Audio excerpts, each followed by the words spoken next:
For topic number 2, we will review the basic sales workflow. In the basic sales workflow, we will review 3 different topics. Number 1, reviewing the customer organization features, such as the lead grabber, follow-up bucket, and opportunity views. Number 2, reviews sending a basic estimate with spot rates and/or auto pricing. And number 3, to review the calendar and scheduling for your job office and forecast calendars. As we progress through each topic, you will also see slides with related information, such as quick tips and tips for advanced users. Feel free to screenshot those slides if you wish to use them later.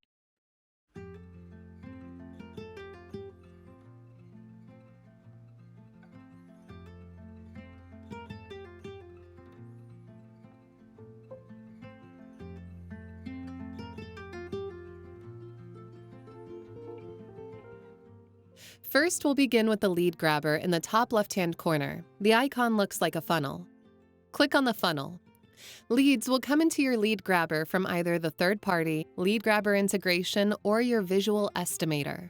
So now we will create a lead to demonstrate how to work a lead. We will just put the basic information in.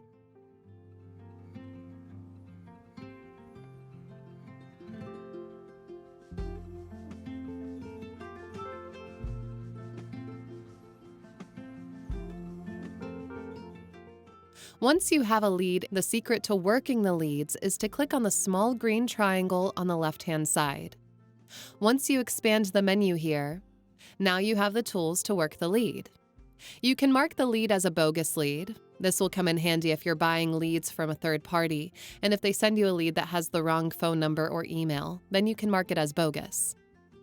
So monthly, you can go to your reports in your CRM and you could run a bogus lead report, so you can send that to the third-party lead provider to get a credit for the bogus leads that have been sent to you. The next option would be to disqualify the lead. This would be if the opportunity or the customer decides not to move or chooses a competitor, etc. If the lead would like an estimate or like to inquire further about the move with your company, then you would convert them to an opportunity.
From here, you can also log calls, compose emails, and send text messages.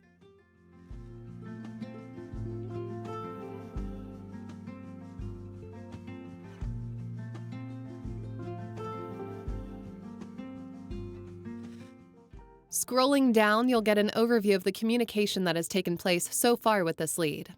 To close this drop-down menu, we'll click on the green triangle again, and then to work it, we'll click on it again. Next, we will review the follow-up bucket. To access the follow-up bucket, you'll click on the 3-person icon in the top left that says Opportunities. Once this screen has loaded, you'll want to click on the purple card here on the top left. So this is for the sales reps, where you want to spend most of your time, because these will be your relevant opportunities in here. Your All Opportunities view eventually will get overloaded with hundreds and thousands of jobs. Click on the green triangle on the left, and now we can work on our follow-up. You can make phone calls, send emails, text messages, etc. You could change the follow-up date. You don't need to change this time. This just brings a follow-up in every day. This is how you change the date. Any opportunity that is still in the sales pipeline, which means they have not been booked, they've not been marked as lost, or you have not changed their follow-up date to a future date, next week, next month, etc. If the opportunity is still in the sales follow-up or the sales workflow pipeline, then you'll find them in the follow-up bucket every single day. The system is defaulted that way to be aggressive so that you can keep following up with a customer every single day until you do one of the three things. Book the move, mark it as lost, or change the follow-up date. Then the opportunity will disappear from the follow-up bucket until the new follow-up date appears. Okay, then working on the follow-ups, you can come on down. You get a nice summary of any communication notes. Use done, book this move, accept the deposit, mark as lost buttons here.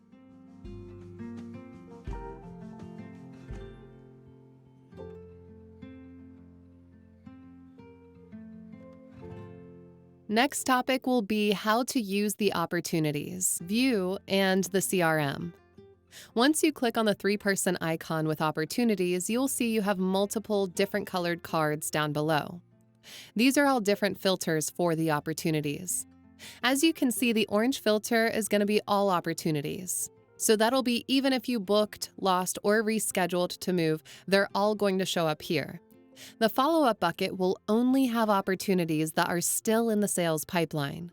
Once again, that means they have not been booked, marked as lost, or the follow-up date has not been scheduled to a later date. Pending estimates will be estimates that were pending. Recent estimates will be any estimates that you have recently sent to customers. The portal is showing how many customers have registered for the portal. Feature storage will show all customers that are in storage. Upcoming jobs will show upcoming jobs. Past jobs will have the list of all prior jobs, and inactive will have all your lost and inactive jobs.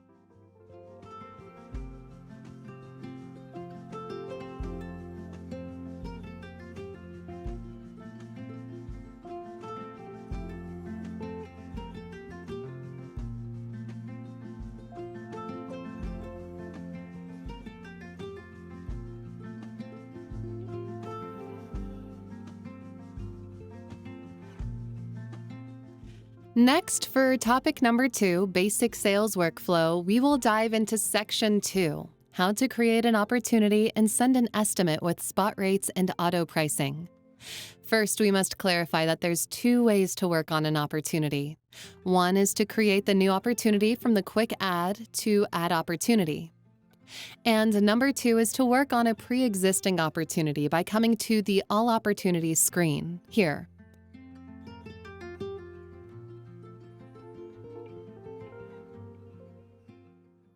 To begin, we'll dive into creating a new opportunity by clicking on the circle and the plus, the quick add. We're going to click on Add Opportunity. As you'll see, we are in the New Opportunity wizard. You can put the customer information in here. Next, you'll be able to put the origin and destination information in the Move info, build the estimate, and send it if needed. And add follow-ups, book the move, take a deposit, or any other additional next steps. Once again, there are 2 ways to work on an opportunity. One is to create an opportunity through the quick add so that you go through the New Opportunity wizard, and the other is to work on a pre-existing opportunity in the All Opportunities view. When using the New Opportunity wizard, you'll see that it has a really nice workflow from top to bottom, as we just reviewed, from customer info to origin, destination, move info, etc. If you add a customer's name and email and then hit next or done or save at any other point in this workflow, the opportunity will get saved in All Opportunities here. To begin, I will show you the New Opportunity wizard. First, you'll put in the customer's first name and last name, customer's email, and the customer's phone. When adding the customer's phone number, if this is going to be a mobile number, you'll want to specify the phone type. This will allow you to use the texting feature in the CRM so you can text the customer. Next, you can add the lead source. You can either create a new lead source or you can pick from the list.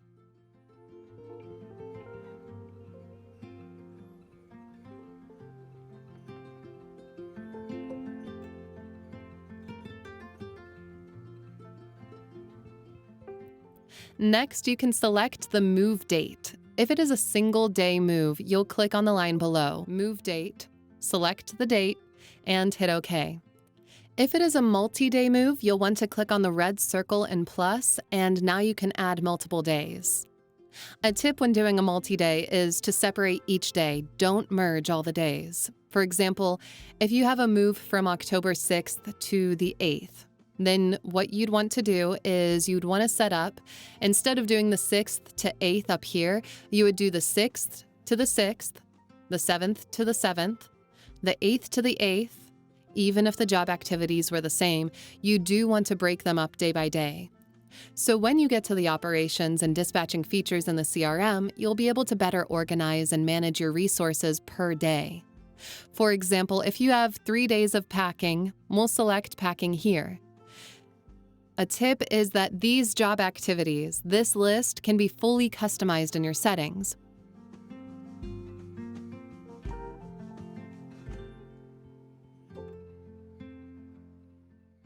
Once you have your 3 job activities selected and your dates, this will enable you once again in your operations and dispatch feature, so you can assign specific men, trucks, packing materials, additional resources, etc., per work order.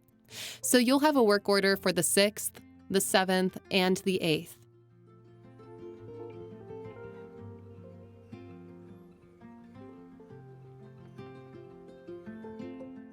Before moving on, I'd recommend selecting a start time for the customer per day. This list is also customizable, so if we pick a 9 a.m. start time for the customer for day 1, for day 2, and for day 3.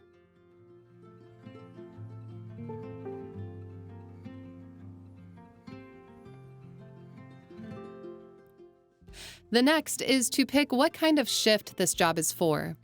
Is it going to be a half-day AM shift, a half-day PM shift, or are these resources going to be dispatched all day?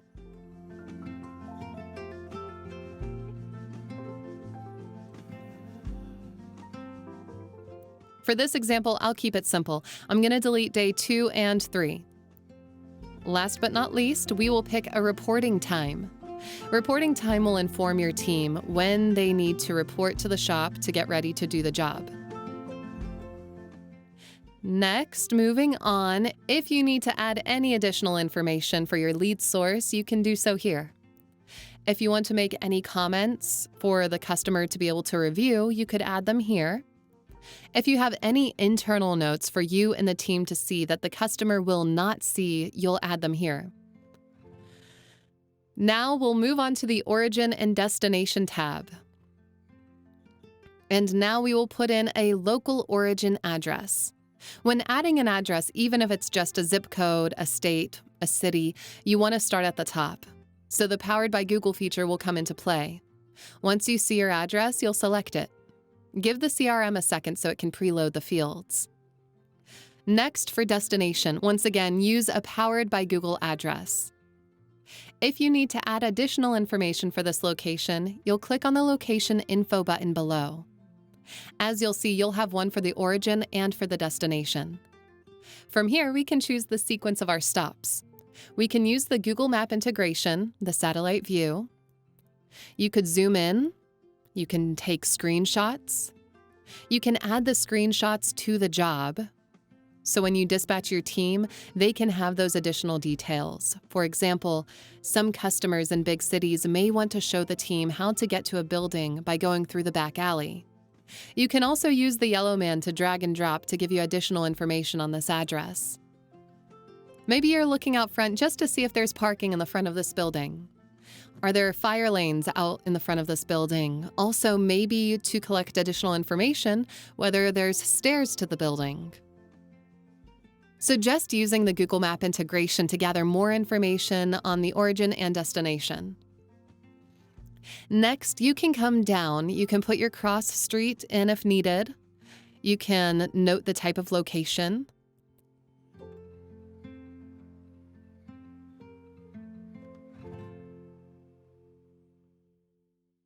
You can note the distance to the truck just in case there's a long carry. And you can note if there's an elevator. and if there's an additional long distance from your truck to the elevator and the elevator to the door. Next, you can note if there's stairs and how many flights. If it's gated, the gate code, and the parking situation on move day. Is there a different contact person than the Opporrtuniy owner?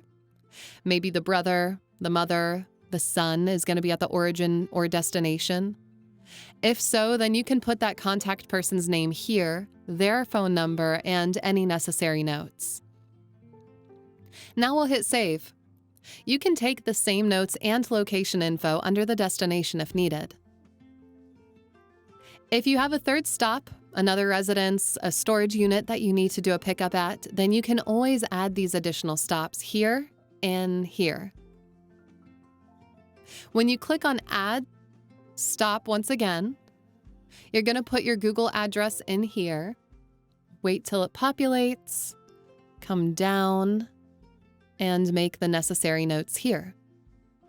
Once again, look out for the stop sequence because this is how you can control where you're going to go first, second, third, fourth, etc. Now we can click on the View Map. A little bigger view than the map in here, coming down. Once again, you can use the satellite view with the Google Map integration. We can zoom in on an area, take a screenshot, and we can attach it to the job so we can give the crew additional information. Once again, showing the yellow man dragging and dropping. Right now, we can look, does this house have fire lane in front? Are there stairs to the house, etc.? After this, we'll hit Save and Next. Now we're ready to add additional move information. On this screen, you have two options, two different approaches. One is for speed estimating, and one is to do thorough estimates. We have customers who love both features. Some customers love to do the speed estimating where they can come in, they select a number of bedrooms. The system's going to give them a moving industry standard for a 3-bedroom place, a cube and weight. The system does use the 1:7 ratio, so for every 1 cubic foot, it'll weigh 7 pounds. If the customer gives you square footage, the system will override the number of bedrooms to give you a more accurate industry standard for the square footage. This will allow you to respond quickly to your customers without having to gather inventory.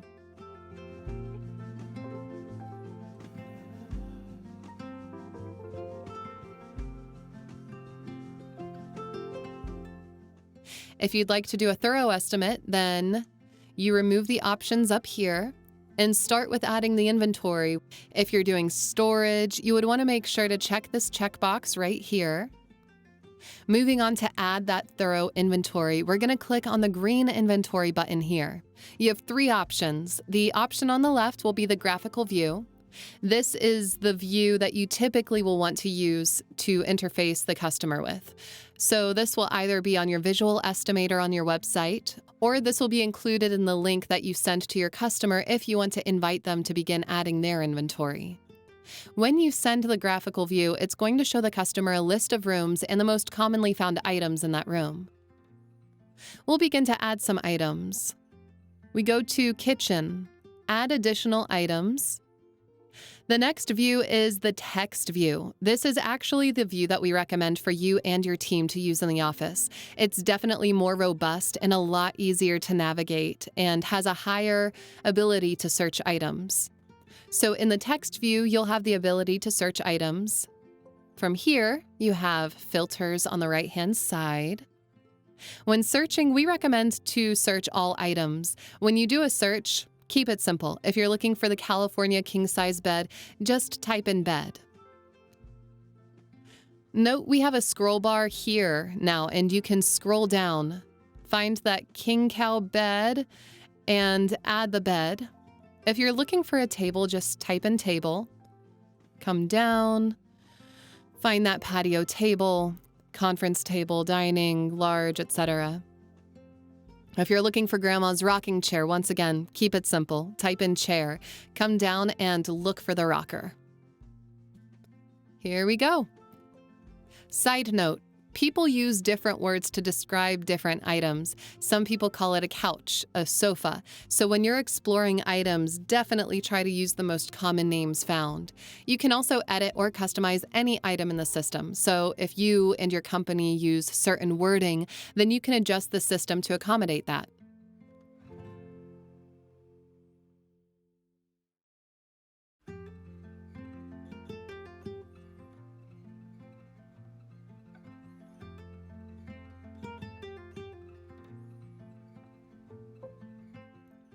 The third option up top is copy and paste inventory. This feature is strictly a notepad. If a customer sends you an email and it has their inventory list, if they do have the cube weight and piece count for you, then you could copy that list into here, add the cube, the weight, and the pieces. If you do copy and paste your list into the inventory section here, the system will not search up those items. Once again, this is strictly a notepad.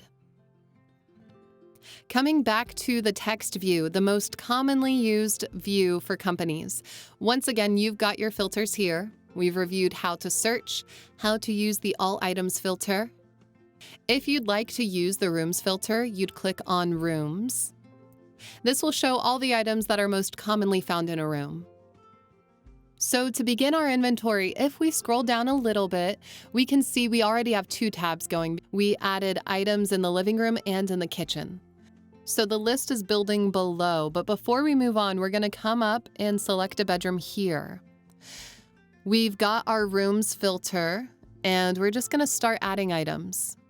As we add items, it's going to highlight the item, give you a notification, just so you don't make a duplicate. Then we go into bedroom 2, add additional items, bedroom 3, bedroom 4, etc.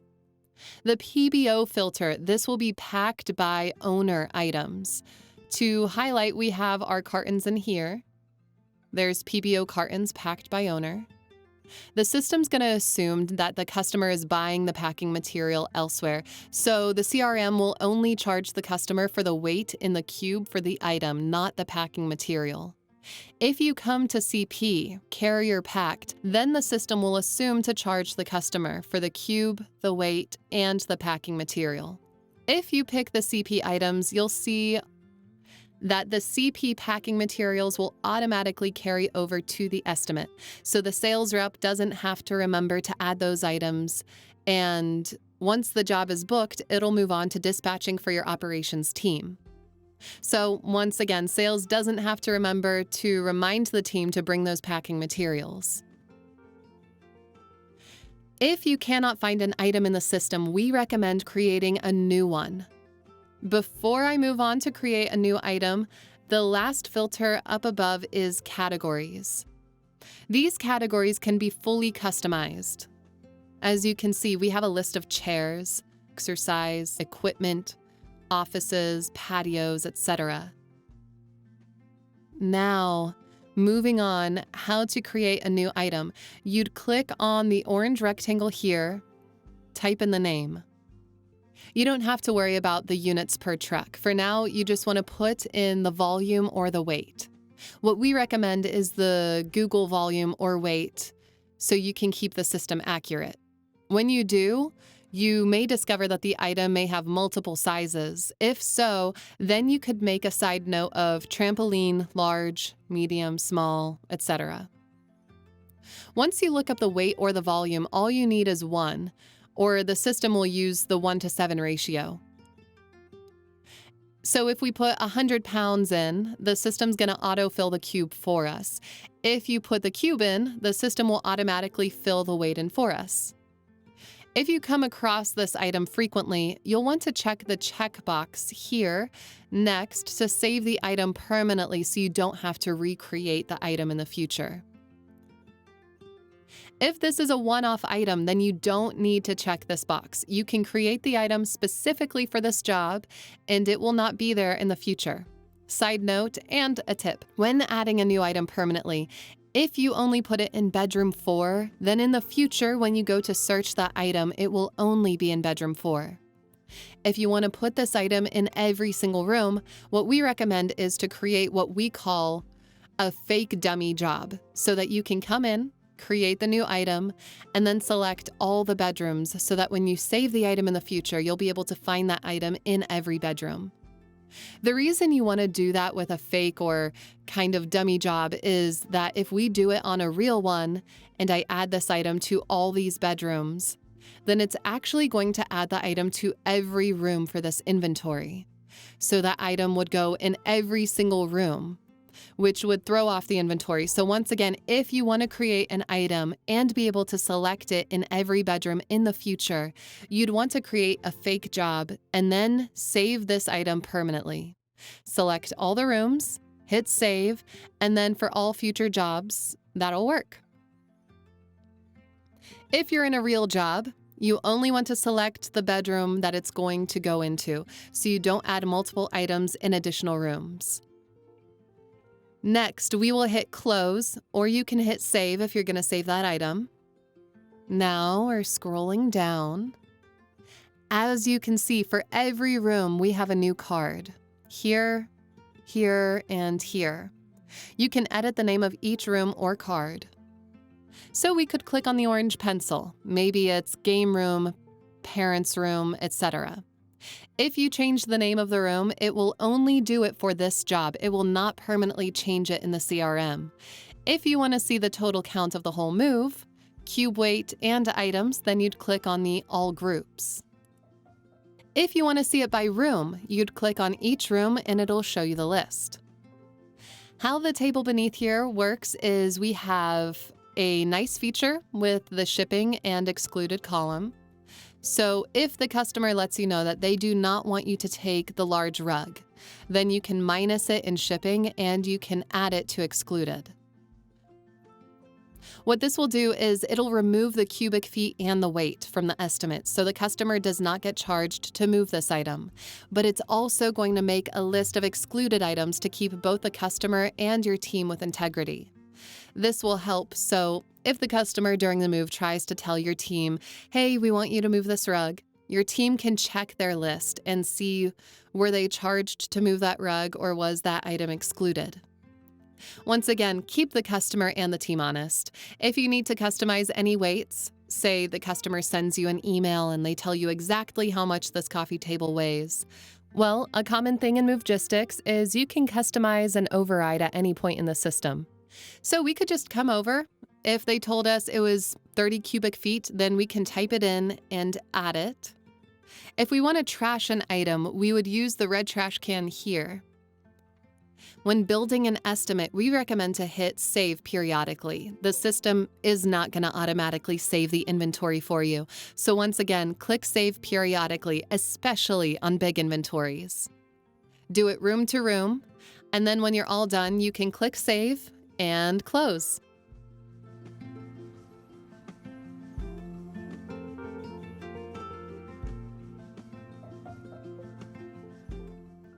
Once you've added an inventory, the list is going to be displayed here below your estimated total cube weight, excluded items, etc.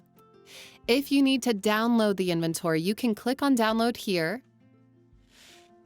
And now we'll go on to save. Now we are once again showing the Opporrtuniy wizard. We're going step by step. Now we're on the estimate screen. On this screen, you're going to have 3 different tabs. One is pricing, one is preview and send, and one is previously saved and sent.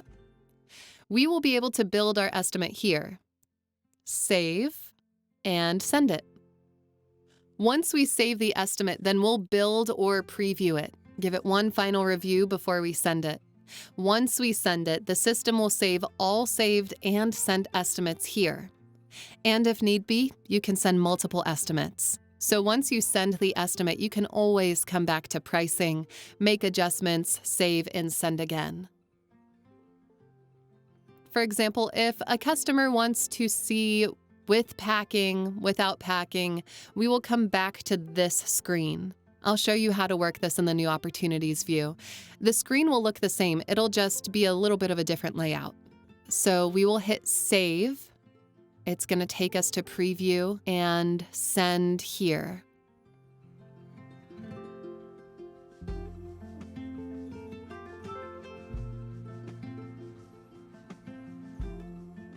This is where we get to take a look at our estimate before we send it off.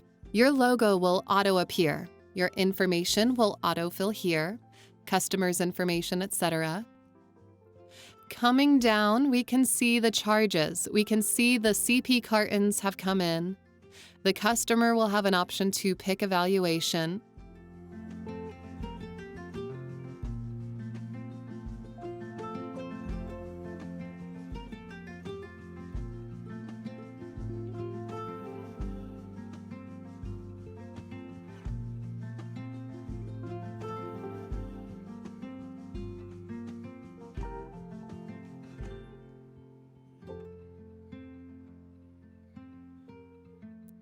You can see the inventory list by room, and now the terms and conditions.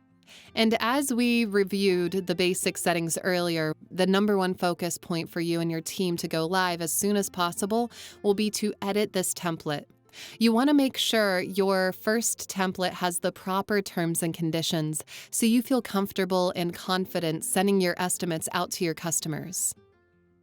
Once you have that document customized, you will be able to start sending estimates and booking jobs. Once again, you can edit the template through Settings and Templates, or when you're on this screen. You can actually click on Update Template from here, and it'll take you to the raw version so you can edit the master template. Now, continuing through this new Opporrtunity workflow, I will just hit Save here because I'll show you how to save and send it from the Opporrtunity view. So we'll hit Save once again, and we'll come down to Next Steps, where you can schedule an on-site survey. Here, a great time to use our Mover Survey app.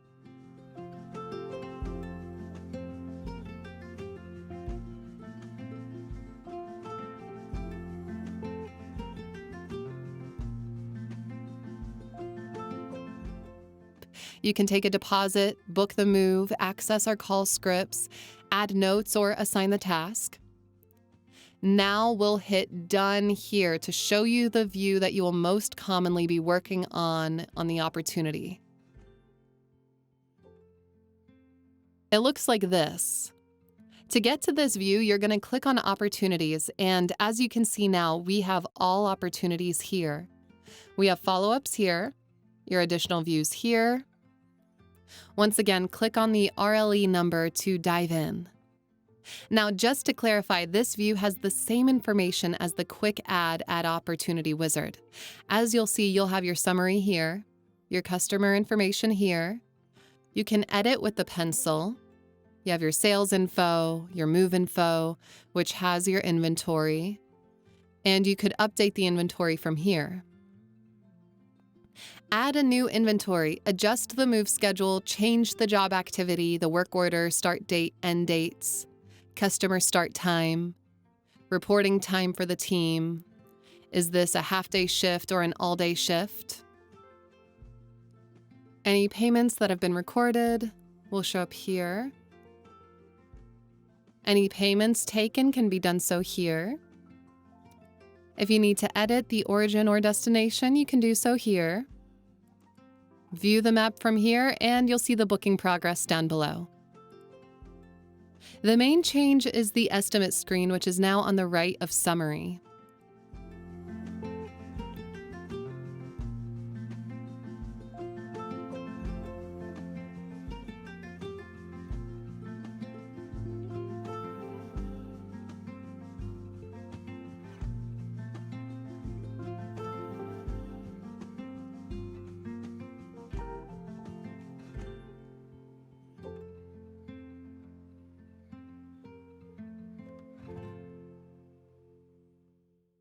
I do want to highlight the green Actions button above. This is how you can book this move, take deposits, add inventory, send your customer the email inventory link. This is how you schedule your on-site survey. Send emails, text calls, etc.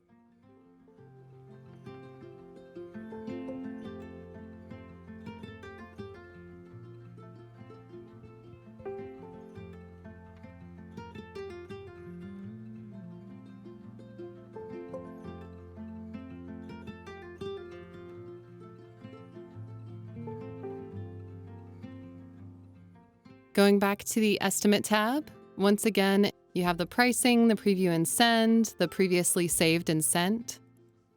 So now to build this estimate, we're going to scroll down. You want to make sure the move type is correct.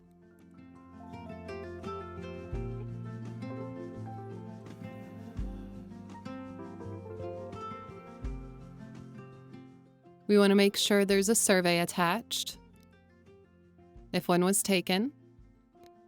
Look at the cube, the pounds, and the distance.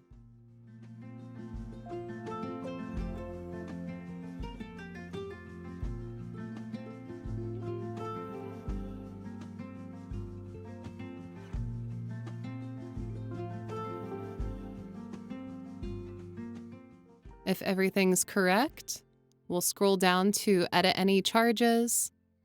You'll just click on the blue fonts to dive in to add or edit, beginning with move charges.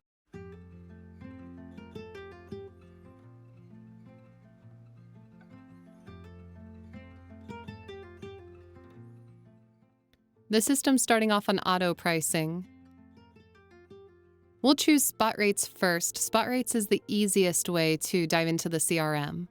With that said, you will be limited on some of the features if you choose to go spot rates. Auto pricing has a lot of the additional automated features attached to it. If you choose spot rates, it's a little more of a manual approach. So you can have the spot rates preloaded in your settings. So you'll click on the plus sign, pick a category, which you always want to do when you're using spot rates. This is where the charge is going to appear. The category the charge will appear under. Then you would pick a rate if you had one preloaded.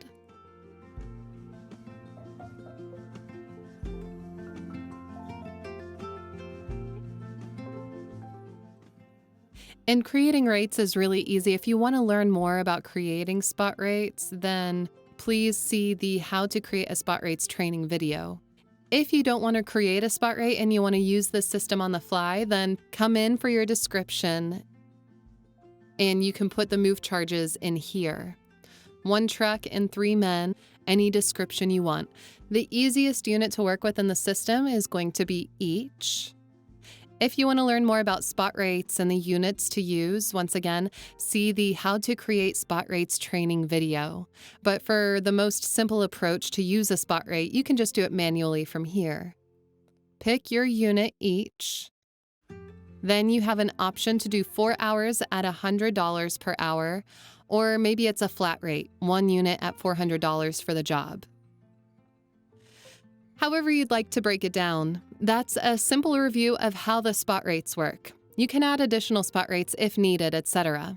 I'll trash these spot rates. Now I will show you how to do auto pricing. When using auto pricing, the system's going to take your settings, your tariff, the weight, the distance, the cube, etc., to calculate how much time, how many men, trucks, and what rate should be dispatched. With this size of a cube, the weight, the system is recommending 3 men, 1 truck. It's using the standard rate table. You can add multiple tariffs if you'd like. So if you had a standard weekend, holiday, summer, etc., you can add those in the system and then you'd be able to pick through them here. Currently, the system's defaulting the standard rate. We can see 3 men, 1 truck at $190. The default for a minimum hours is 3 hours. It can be 2. It's up to your company. Scrolling down, you'll click on labor. Make sure to expand this labor bar. Make sure to expand that travel bar when coming up. You'll see the system is now giving you a load and unload time. If on the sales side, if you made notes about long carries, elevators, steep driveways, etc., this is where you'll actually take those notes and have them influence the estimate. So the load and unload, the labor it takes to do the job. For example, if the load had an elevator, then you'd pick access. We do recommend to explore these 5 different categories. Once you pick a category, you can explore the different multipliers within that category. So if this house had an elevator, you would select elevator. The system's going to give you a defaulted percentage of time that it'll add to that job. As you can see, it says 40%, so it's adding 40% more time to the 3.82 to give a total of 5.35. Red circle plus again. If the job had stairs, then you could pick how many stairs. If you felt like this 25% was not accurate, you can always switch to a whole hour's amount. If you did, you could type in exactly what you want. This multiplier category or this multiplier feature was created by one of the co-founders of Movegistics, who has a medium-sized company running 30-plus trucks per day. He's a very diligent businessman. He took 5 years of data to figure out how much does one of these scenarios add to the labor side of his workers and for the job. So our customers find these multipliers to be very accurate, so please explore them and see if you find the same. If you need to add a multiplier to the unload, you'd come to the right-hand side. Click on the red stroke line, plus, and pick your multiplier here.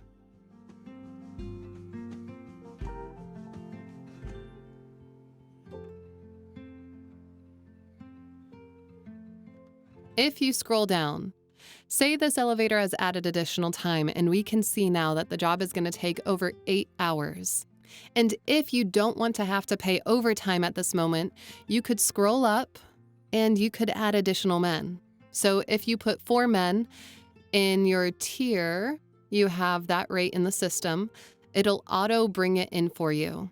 If not, you can always add that rate. Scrolling back down, you can see the additional man has cut the hours down, so you can play with this and see how many men and trucks you need to see how long the job will be. Next, we'll go into travel. Coming down, this is also coming from your settings. You can have multiple travel charges if you'd like. This travel charge is based on duration, so it's showing it's a 2-mile distance. There's a 1-hour minimum drive time defaulted here. You could set that to 0, half hour, hour, etc.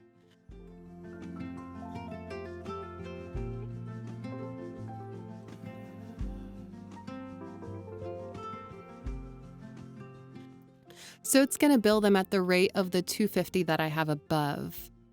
If in labor you want to override these hours, some companies like to round up, you can come in and just manually override. Or if you feel with your human expertise that this is going to take longer or shorter to unload, you can always come in and add that adjustment here. Then coming down, we will see our hours, our move hours, plus the 1-hour minimum for the drive to give us a total of 8.2. If all looks well, we will hit apply. We will move on to packing. As you can see, the packing materials are in the system. If you put your rate in your settings, then the settings, it'll auto-populate for you. Once again, these pulled from the CP items, the carrier packed items that we took on the inventory. So we'll put in some fictitious rate numbers here.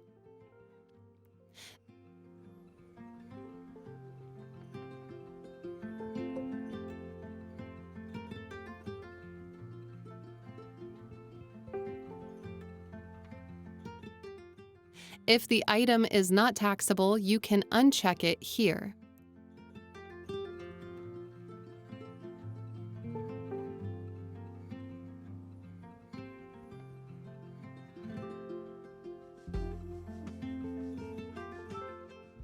Now we will hit apply. If we need to add any additional charges, we just do the same thing. Click on the charge, click on the red stroke 1 plus.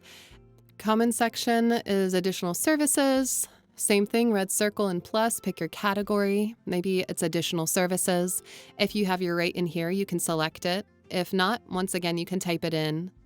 Each both charge 1, for example, if you need to add any additional charges. You would just go one by one and make those adjustments.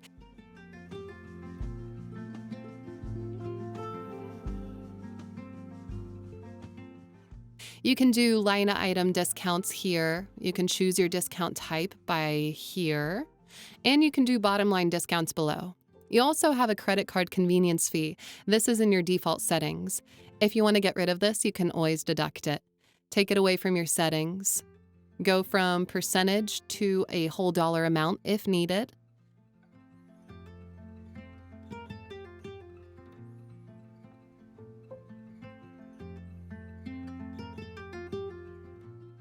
If all looks well, we will hit save. Now we are on the preview and send screen. We can see the template that it brought up. If I wanted to edit this template, the raw version, I could come here.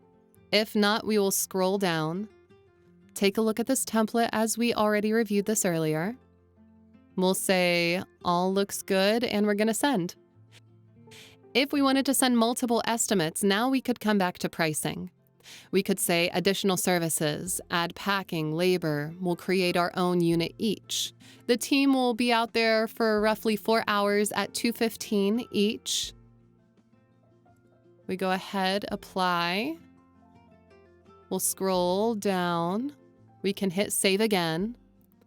And it'll take us back to their preview and send. At this point, we would want to make a note to the customer saying which estimate this is.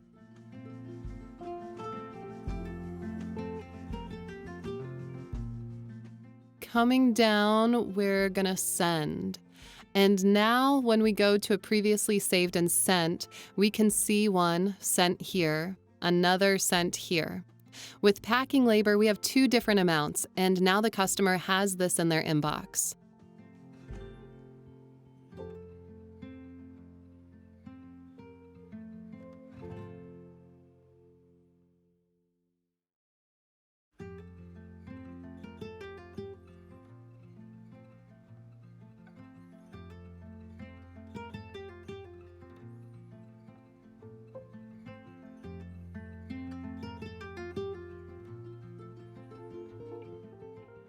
When you're practicing, we recommend when you create a new opportunity to use your personal email so you can send these estimates to yourself and you can see what the customer is receiving. The customer is going to receive a document that they can sign. We highly recommend you send that to yourself so you can see what the customer is experiencing. Once the customer receives the estimate to sign, and once it's signed, you will be notified.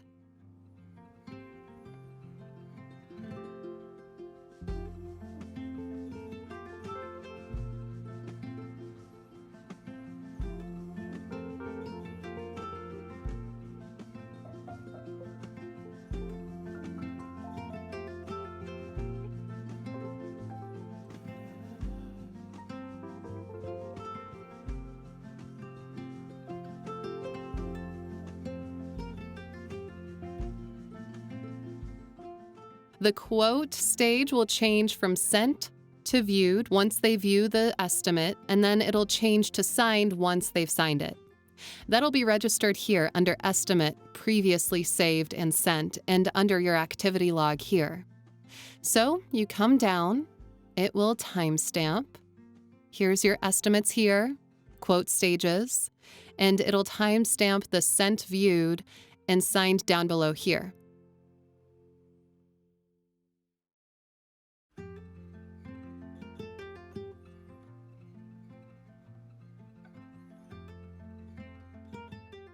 Now, once the customer has signed the job, you'll come back to Summary. And now you're ready to book this move.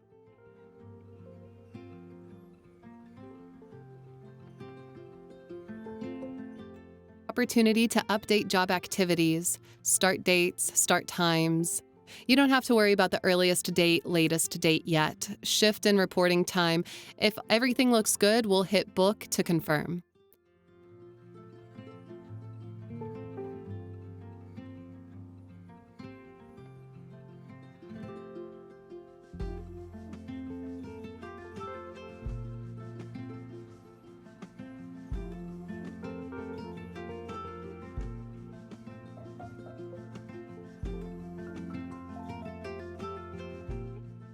And as you can see, since we had sent 2 estimates, it's asking us which estimate they want to book.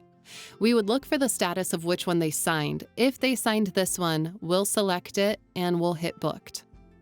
Now that the job has been booked, the third section in topic 2 is how to review the calendar and scheduling.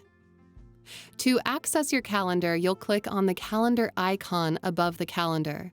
Above the calendar, you have 4 different views: the month, the week, the day in the forecast. As you'll see, the day in the forecast is defaulted as job and pending job calendars, where your week view is defaulted to be your office calendar for surveys, events, and tasks. Once again, coming back to month view, if you need to add a new opportunity from here, you can just select the date, create new opportunity, and begin the new opportunity wizard. From here, if you need to dive into a job that's already been put on a calendar, you can click on the job here. You get a nice summary review here. If you need to update, you can click on Manage Job here. It takes you right back into the opportunity, and it brings you to the dispatch, which would be the next step in the job workflow. Coming back to the calendar, you also have the day in the forecast view, your day view here, and your forecast view here. The forecast view is typically used for dispatching, as you can see your week's worth of jobs. And you'll review this calendar more in the dispatch training video.